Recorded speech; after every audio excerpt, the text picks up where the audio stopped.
அடுத்து மலக்குமார்களை ஈமான் கொள்வது. மலக்குமார்களை ஈமான் கொள்வது மூலியமாக இம்மை மறுமை பலன்கள் நமக்கு நிறைய இருக்கு. அல்லாஹ்வின் மீது அன்பு மஹப்பத் அதிகரிக்கும். ஏன்னா அல்லாஹ் சுப்ஹானஹு வ தஆலா மலக்குமார்களை நமக்கு உதவக்கூடியவர்களாக ஆக்கியிருக்கிறான். அல்லாஹ் நம்மளை கேர் பண்றான் என்று நம்ம புரிஞ்சு கொள்ள முடியும். சரி, மலக்குமார்களை ஈமான் கொள்வது பற்றி நம்ம படிச்சிருப்போம். அவர்களுடைய பெயர்கள், அவர்களுடைய வேலைகள், அவங்க என்னென்ன செய்வாங்க என்று. மலக்குமார்களை ஈமான் கொள்வதற்கு தவறான முரணான நவீன கோட்பாடுகள், தத்துவங்கள் பார்த்தீங்கன்னா மெட்டீரியலிசம் சொல்லலாம். அதாவது பொருள், அதாவது மேட்டர் சொல்லுவாங்க.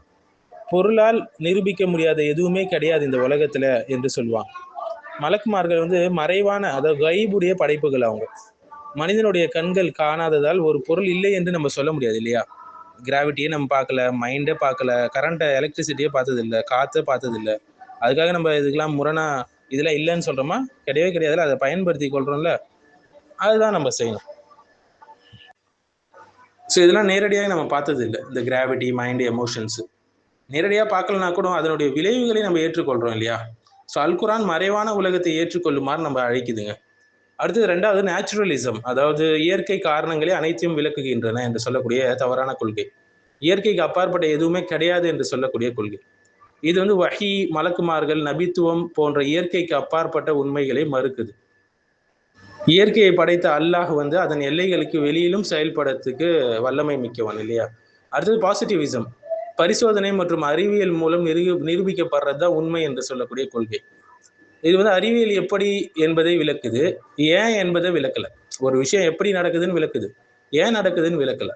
ஸோ நீதிமுறை, அழகு, அன்பு, சிந்தனை போன்ற பல உண்மைகள் ஆய்வகத்துல வச்சு லேபரட்டரிலாம் அளக்க முடியாதுங்க.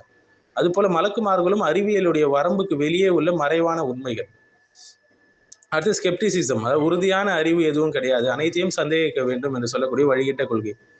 அது எல்லாத்தையும் சந்தேகித்தா அந்த சந்தேக கொள்கையை சந்தேகிக்க வேண்டும் இல்லைங்களா? ஸோ வஹி மூலம் அல்லாஹ் வழங்கிய செய்தி உறுதியான அறிவின் மூலமாகும். அடுத்து செக்யுலர் ஹியூமனிசம், மனிதனே இறுதி அதிகாரம் சொல்லக்கூடிய கொள்கை. தெய்வீக வழிகாட்டுதல்லாம் தேவையில்லைன்னு சொல்லக்கூடிய கொள்கை இது. ஸோ மலக்குமார்களை ஈமான் கொள்வது மனிதன் மட்டுமே பிரபஞ்சத்துடைய மையம் அல்ல என்பதை நினைவூட்டுது நமக்கு. ஸோ அல்லாஹ்வுடைய கட்டளைகளை நிறைவேற்றும் அழகான படைப்புகள் இருக்கிறாங்க, அவங்க மலக்குமார்கள் என்று நம்ம தெரிந்து கொள்றோம். அடுத்து சைக்காலஜிசம், அதாவது மலக்குமார்கள் என்பது மனித மனதுடைய உளவியல் குறியீடுகள் மட்டும்தான் சொல்லுவாங்க சைக்காலஜிஸ்ட்லாம். ஸோ அல்குரானும் சுன்னாவும் ஜிப்ரீல், மீகாயில் போன்ற மலக்குமார்களை உண்மையான தனிப்பட்ட படைப்புகளாக அறிமுகப்படுத்துது. அவை வெறும் மனநிலைகளோ அல்லது உணர்ச்சி குறியீடுகளோ கிடையாது. அடுத்து மித்தாலஜிக்கல் ரிடக்ஷனிசம் சொல்லுவாங்க, அதாவது மலக்குமார்கள் பழைய மக்களுடைய கற்பனை கதைகள் சொல்லுவாங்க.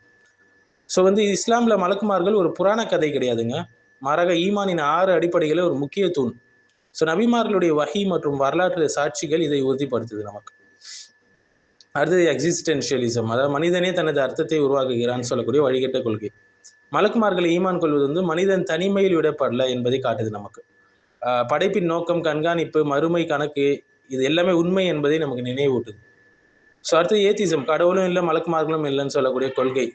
படைப்பின் ஒழுங்கு, நபித்துவத்துடைய சான்றுகள், அல் குரானின் அதிசயம் ஆகியவை அல்லாஹ்வின் இருப்பை சுட்டி காட்டுதுங்க. ஸோ அல்லாஹ்வின் இருப்பு நிரூபிக்கப்பட்டுச்சுன்னா அவன் உருவாக்கிய மலக்குமார்களின் இருப்பை மறுப்பதற்கு அடிப்படையே கிடையாது.